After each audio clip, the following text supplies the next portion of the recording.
Bismillahirrahmanirrahim. Assalamualaikum warahmatullahi wabarakatuh. Mana suaranya nih? Astagfirullah. Apa?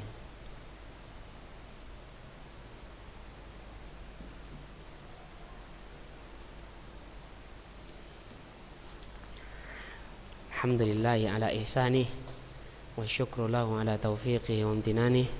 Asyhadu an la ilaha illallah ta'ziman li sya'nih wa asyhadu anna Muhammadan abduhu wa rasuluhu da'i ila ridwanih. Salawatu rabbihi wa salamuhu alaihi wa ala alihi wa ashabihi wa man tamassaka bi sunnatihi wa iqtafa atharahu ila yaumiddin wa sallama tasliman katsira amma ba'd. Na'am, kaifa halukunna jami'an ayyuhat talibat?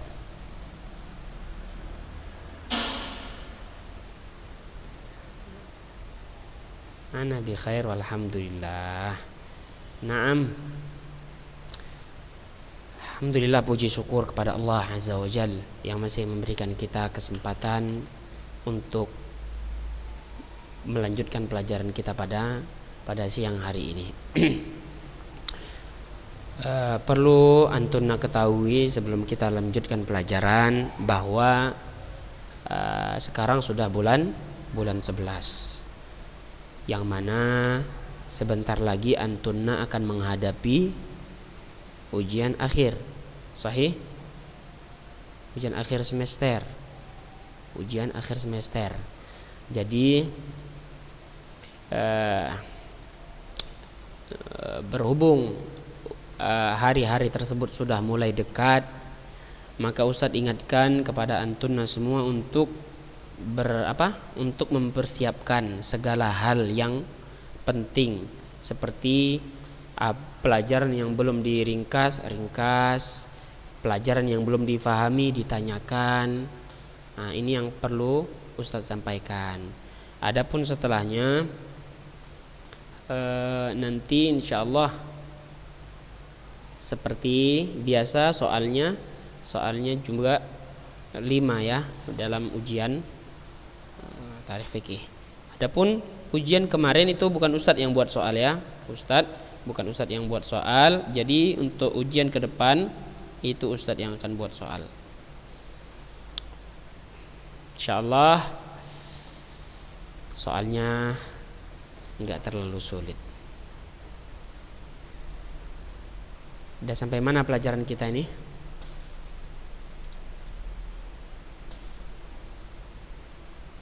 Naam, fi ahdi al-khulafa'ir rasyidin. Ahsantunna.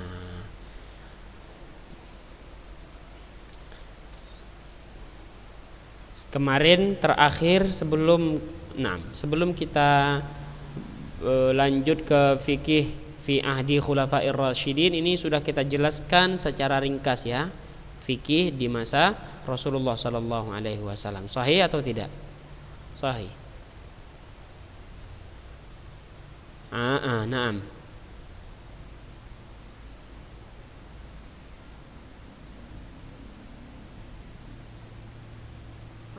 Apa? Zia izin. Jia izin. Yang mana-mana satu itu, enggak apa-apa. Zia izin, HP-nya dipakai ya khair. Alhamdulillah. Syukran jazakillah khairan. Siapa lagi? Ini ada nih Hani. Astagfirullah. Malah Hani ada. Siapa yang enggak ada? Iya, suruh matikan. Naam.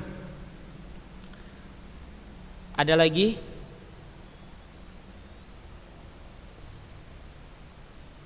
Kesuma ada Kesuma? Alhamdulillah. Aisyah Nur Fadila ada? Aisyah Nur Fadilah enggak ada?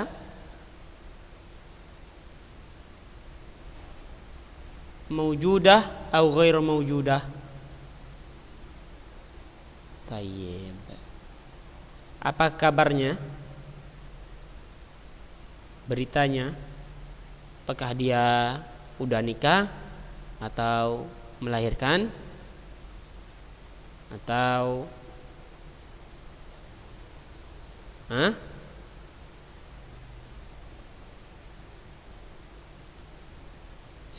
Tayyib.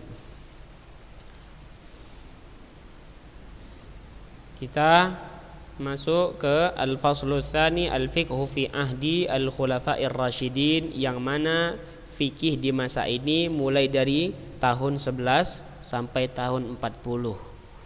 Bagaimana perkembangan fikih di masa ini? Ya, perhatikan kitabnya. Yu'tabar hadzal 'asru imtidadan li ahdi at-tasyri' fi ahdi Rasul sallallahu alaihi wasallam. Masa ini dianggap masa perpanjangan dari masa pensyariatan di masa Rasul sallallahu alaihi wasallam.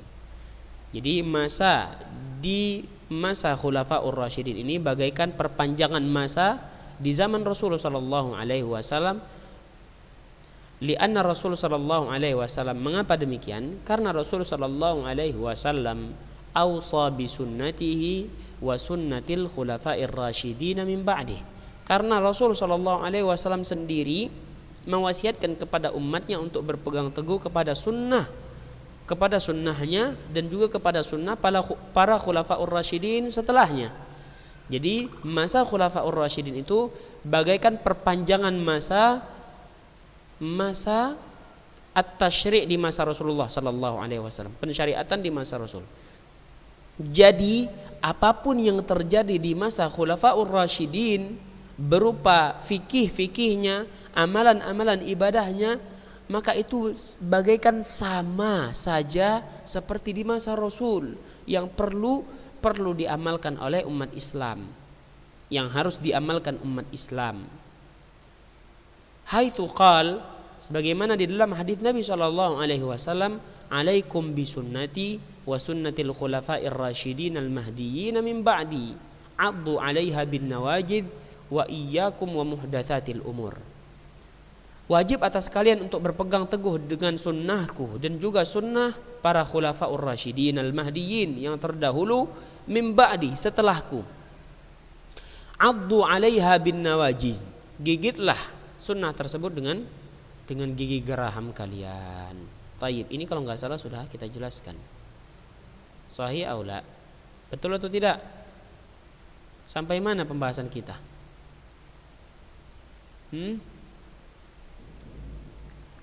Sampai mana?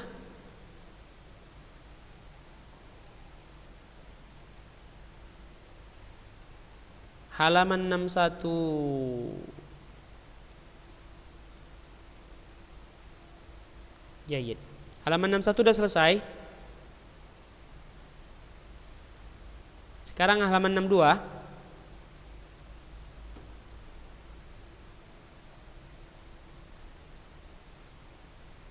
Tayyib.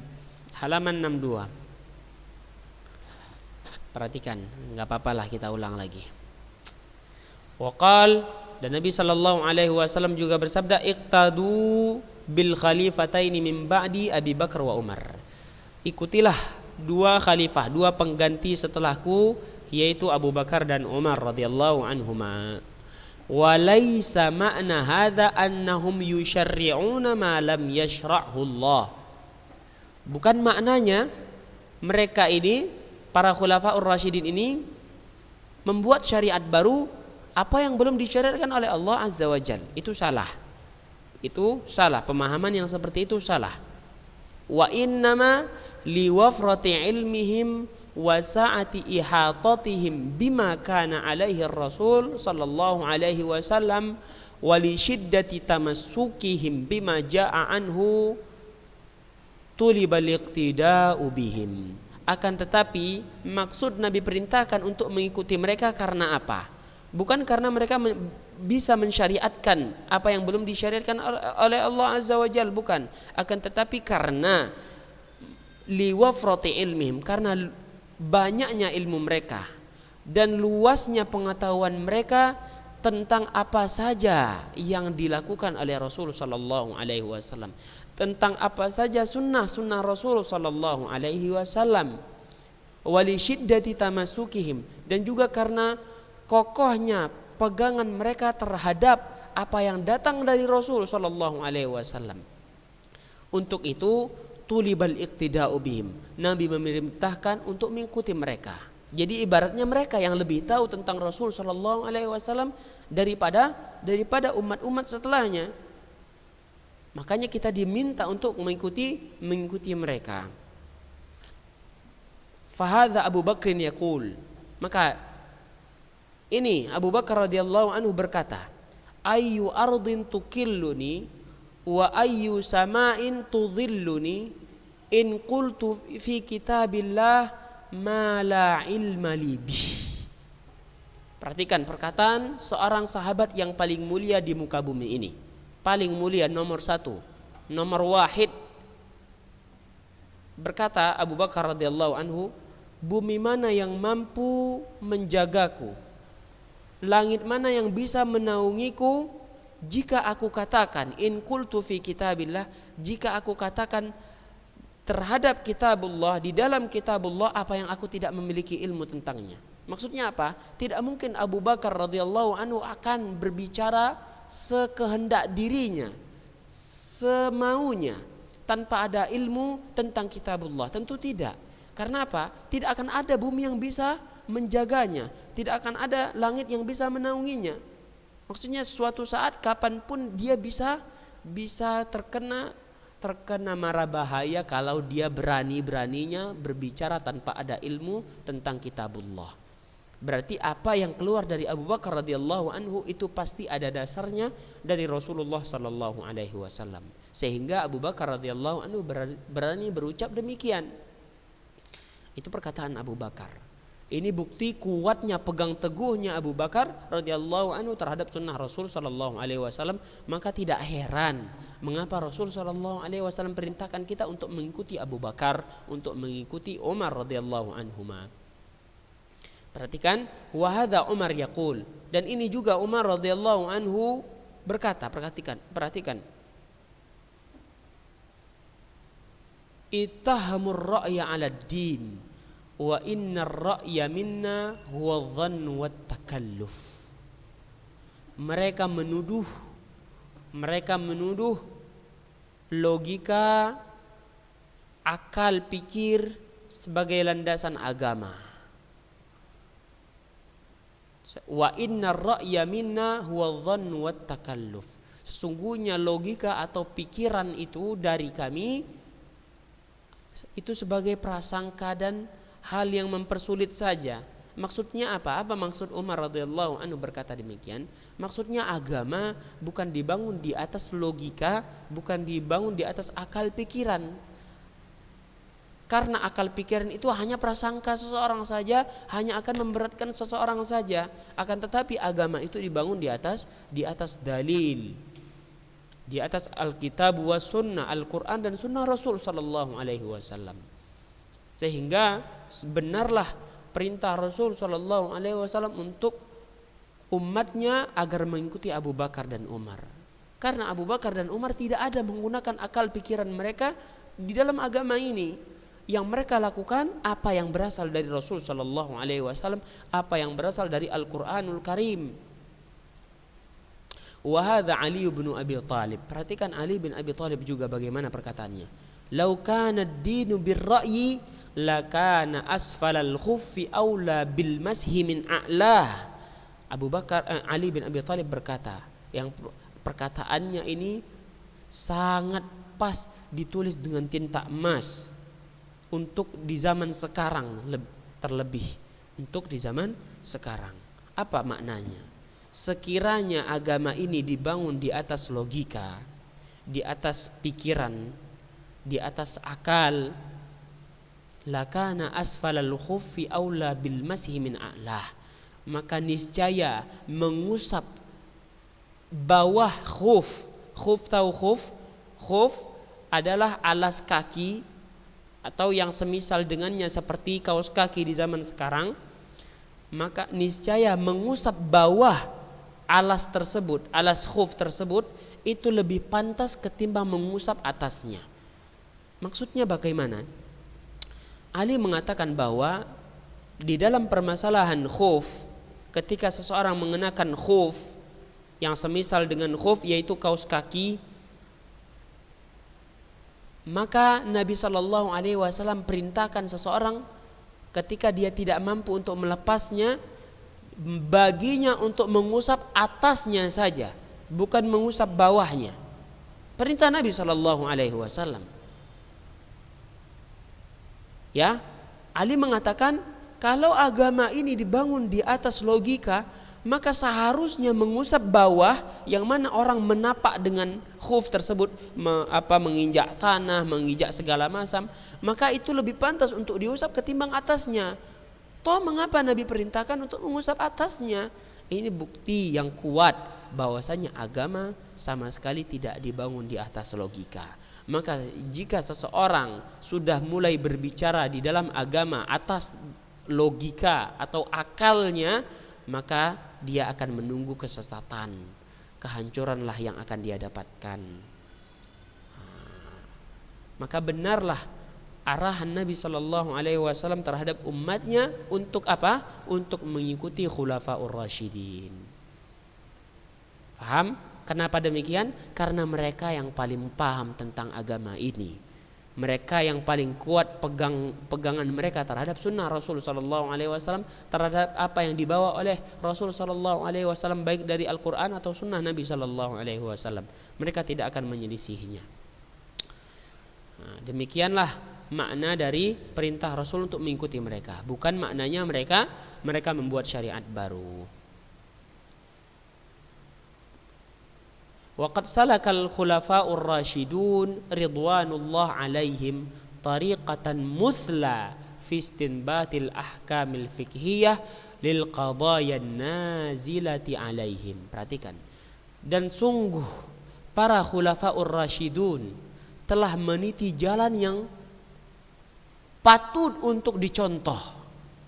Mereka telah menempuh jalan yang patut dijadikan sebagai contoh fistimbatil ahkamil fiqhiyah, di dalam mengambil kesimpulan terhadap hukum-hukum fikih dari permasalahan-permasalahan yang terjadi terhadap mereka di masa mereka. Ya, Ustaz ulangi. Para khulafaur rasyidun telah menempuh jalan yang patut untuk dijadikan contoh di dalam mengambil kesimpulan dari hukum fikih terhadap masalah-masalah yang terjadi di masa mereka. Jadi ada masalah yang terjadi di masa mereka yang belum terjadi ketika Rasulullah masih hidup. Para sahabat, para khulafaur rasyidun memberikan contoh bagaimana seharusnya seorang mengambil kesimpulan fikih dari kejadian tersebut. Makanya dikatakan di sini wallati jaddat fi ahdihim, yang mana masalah ini baru di masa mereka, baru terjadi di masa mereka. Wa dzalika bi'ardil muskilati ala kitabillahi wa sunnati rasulih sallallahu alaihi wasallam. Yang mana contoh yang mereka lakukan bagaimana? Mereka bi'ardil muskilah, mereka perlihatkan atau mereka mereka jadikan masalah ini ala kitabillahi wa sunnati rasulih, dengan menimbang masalah yang ada dari kitabullah wa sunnati rasulih, dari Al-Quran dan sunnah. Apakah ada dari Kitabullah, atau kalau enggak ada, apakah ada dari sunnah Rasul sallallahu alaihi wasallam. Mereka timbang dulu. Fa in wajadu, kalau mereka dapatkan dari kitabullah atau dari sunnah Rasulullah, maka mereka akan jalankan. Mereka akan keluarkan solusinya dari kitabullah atau sunnah Rasulullah sallallahu alaihi wasallam. Wa illa jama'un nas wastasyaruhum. Kalau tidak ada mereka dapatkan dari Al-Quran, Kalau tidak ada dari sunnah Rasulullah sallallahu alaihi wasallam, apa yang mereka lakukan? Ini yang harus antum ringkas ya, apa yang mereka lakukan terhadap masalah-masalah baru yang terjadi di masa mereka. Mereka timbang masalah tersebut dengan kitabullah wa sunnatur rasulihi. Itu yang pertama yang mereka lakukan. Kalau dapat, alhamdulillah mereka bisa memberikan solusinya. Kalau tidak dapat, ini yang perlu dilakukan. Jama'un nas wastasyaruhum. Mereka mengumpulkan para sahabat. Lalu mereka meminta pendapat. Mereka bermusyawarah dengan para sahabat. Ayyuhum sami'a min Rasulillahi fi hadza syai'an. Kemudian mereka bertanya kepada para sahabat, kepada masyarakat ketika itu, siapa di antara mereka yang mendengar dari Rasulullah sallallahu alaihi wasallam tentang solusi yang ada? Atau fi ma yushabihuha minal waqa'i, atau siapa yang tahu tentang masalah yang serupa dengan masalah yang kini terjadi di masa sahabat, yang dahulu terjadi pula di masa Rasul sallallahu alaihi wasallam. Mereka bertanya.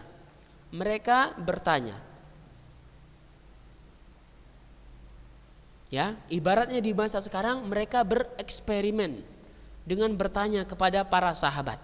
Siapa sih yang tahu hadis dari Rasulullah tentang masalah ini agar ada solusinya? Siapa sih yang tahu masalah yang pernah terjadi serupa di masa Rasul? Apa keputusan Rasul ketika itu? Mereka bertanya kepada para sahabat. Au yastantiju hukmaha min mafhumi ayatin au hadits, atau mereka keluarkan hukum dari permasalahan itu dari apa yang mereka fahami terhadap ayat atau hadis yang ada yang mereka ketahui dari Rasul sallallahu alaihi wasallam. Jadi kalau tidak mereka bertanya kepada para sahabat, mereka akan keluarkan hukumnya melalui landasan pemahaman mereka terhadap ayat-ayat Al-Quran atau hadis Nabi sallallahu alaihi wasallam. Nah, kalau ternyata tidak ada juga, wa illa fahimu maqasidan nusus wajtahadu fi hukmin nazilatil lati waqa'at bihim hatta la tata'attal masalihal muslimin. Ini solusi yang ketiga. Kalau ternyata di dalam Al-Quran tidak ada, dari sunnah Nabi sallallahu alaihi wasallam tidak ada, setelah dikumpulkan para sahabat mereka juga tidak tahu, tidak ada yang memberikan solusi, dan juga mereka tidak mendapatkan hukum sesuai pemahaman mereka dari Al-Quran dan Sunnah. Terakhir mereka memahami maksud nas baik itu Al-Quran ataupun hadis. Mereka fahami apa-apa saja maqasidun nusus. Apa itu? Maqasidun nusus akan ada kita pelajari, yaitu apa? Nas-nas Al-Quran dan Sunnah itu turun untuk menjaga agama, turun untuk menjaga kehormatan seseorang, turun untuk menjaga harta seseorang, turun untuk menjaga darah seseorang, turun untuk menjaga keturunan seseorang. Nah, ini mereka teliti, mereka fahami. Setelah itu wajtahadu fi hukmin nazilatil lati waqa'at bihim hatta la tata'attal masalihal muslimin. Terakhir mereka berijtihad untuk mengeluarkan hukum dari masalah yang terjadi di masa mereka agar tidak tidak tumpang tindih maslahat-maslahat kaum muslimin. Tidak ada maslahat-maslahat yang ibaratnya tidak bisa terlaksana, tidak bisa dijalankan. Maslahat kaum muslimin yang harusnya besar tidak bisa terkerjakan. Akhirnya mereka harus berijtihad di dalam masalah yang terjadi terhadap mereka itu. Kalau tidak mereka keluarkan hukumnya, maka nanti maslahat kaum muslimin akan tertunda. Ini yang berbahaya. Akhirnya mereka perlu untuk berijtihad. Itulah yang dilakukan oleh para khulafaur rasyidun. Perhatikan berikutnya. Kenapa demikian? Idzil hawadits wal waqa'i tatajaddadu fi kulli zamanin wa makan. Karena kejadian-kejadian, masalah-masalah itu senantiasa berubah, senantiasa baru, berubah menjadi baru, berbeda setiap saat. Fi kulli zamanin wa makan, di setiap zaman dan setiap tempat itu berbeda-beda kejadian-kejadian dan permasalahan-permasalahan yang ada. Fahiya la tatanaha wa la ya'qil an tanussal adillatu syar'iyyah ala jami'il juz'iyyati wal furu'. Yang mana seluruh kejadian-kejadian tersebut la tatanaha, tidak akan ada habisnya, wala ya'qil, dan tidak pula tidak pula masuk akal ada nas dari dalil syariat yang menyebutkan setiap cabang-cabang bagian-bagian yang terjadi. Tidak mungkin, tidak masuk di akal. Jadi tentu ada permasalahan yang diperlukan ijtihad di dalamnya. Ya. Wa innama ja'ala syari'ul hakim lil ulama al ijtihada indal hajah wa dzalika bi tatbiqin nusus wal timasil ahkam minha.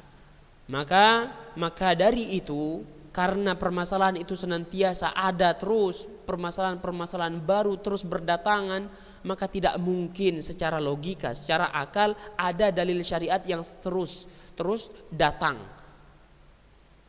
menyebutkan solusinya, tidak mungkin. Sementara Rasulullah SAW manusia yang memiliki batas waktu, tidak mungkin ada setiap masalah, setiap cabang-cabang masalah ada dalilnya, tidak mungkin itu. Wa inna ma ja'ala syari'al hakim lil ulama al-ijtihad, maka dari itu syariat yang bijaksana ini dari Allah Azza wa Jalla memberikan ruang untuk para ulama berijtihad indal hajah, sesuai kebutuhan tentunya. Wa dzalika bi tatbiqin nusus wal timasil ahkam minha, yang mana ijtihad mereka tentu mempraktekkan didasari oleh nas-nas syariat untuk memperoleh hukum-hukum dari masalah-masalah yang ada. Perhatikan, faqad istasyara Abu Bakar as-sahabah fi mirathil jaddah. Abu Bakar radhiyallahu anhu saja bermusyawarah kepada para sahabat tentang warisan seorang nenek. Bagaimana warisan seorang nenek?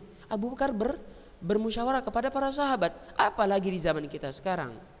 Wa kadza fi'lu Umar kastisyaratihi fi nafaqati wa sukna al-mutallaqatil mabtutah. Begitu pula Umar, apa yang dilakukan Umar radhiyallahu anhu juga mengajak musyawarah para sahabat dalam permasalahan nafkah dan tempat tinggal wanita yang telah talak 3. Nah, bagaimana permasalahan tentang nafkah dan tempat tinggal istri yang telah ditalak 3? Begitu pula wakastisyaratihi fi diyatil asabi. Begitu pula musyawarah Umar kepada para sahabat tentang denda dari jari-jari. Misalnya ada seseorang yang melukai atau memotong jari seseorang. Bagaimana dendanya? Umar bermusyawarah kepada para sahabat. Juga tentang fi diyatil janin idza saqata maitan. Begitu pula tentang denda janin yang jatuh dan wafat. Janin yang jatuh dari perut seorang wanita, kemudian janin tersebut keluar dan ternyata mati janin tersebut. Bagaimana denda janin ini? Ini juga dimusyawarahkan oleh Umar radhiyallahu anhu kepada para sahabat. Wa ghairu dzalika minal masail allati jaddat hina tawassa'at riq'ata biladil Islam, dan banyak lagi masalah-masalah lainnya yang senantiasa baru, senantiasa ada terus ketika kekuasaan kaum muslimin pun mulai meluas. Wamtaddatil Islam syarqan wa gharban, Islam pun meluas dari timur ke barat. wa kasratin nawazil wal mushkilat, sehingga masalah-masalah, kejadian-kejadian, permasalahan-permasalahan senantiasa banyak, senantiasa ada terus. Idh kanat litilkal bilad awda' wa qiyam wa adat ijtimaiyah tukhaliful qiyam wal adat allati fil mujtama'il muslim. Kenapa senantiasa masalah-masalah baru senantiasa ada? Karena negeri-negeri yang dahulunya belum Islam ternyata sekarang sudah Islam, tentu ada perbedaan budaya, perbedaan kebiasaan, sehingga banyaklah permasalahan-permasalahan yang terjadi yang harus diselesaikan. Wahia bidauriha tahtaju ila hukmil Islam fiha, yang mana permasalahan tersebut memerlukan hukum Islam di dalamnya. Wajtihadun fi tatbiqin nusus alaiha, dan dibutuhkan ijtihad di dalam mempraktekkan nas-nas syariat Islam terhadap masalah-masalah tersebut. Demikianlah pembahasan yang bisa kita sampaikan pada hari ini. Semoga bisa dan dapat difahami. Nas'alullah ta'ala an yarzuqana ilman nafi'an wa rizqan tayyiban wa amalan mutaqabbalan. Tayyib, jazakunallah khairal jaza ala husnil istima'. Kita bersyukur atas apa yang sudah antunna kerjakan, mendengar, fokus, perhatian. Semoga itu menjadi ilmu yang bermanfaat, dan apa yang kita lakukan saat ini diterima oleh Allah Azza wa Jal. Kita tutup dengan doa kafaratul majlis. Subhanakallahumma wa bihamdika asyhadu an la ilaha illa anta astaghfiruka wa atubu ilaik. Assalamualaikum warahmatullahi wabarakatuh.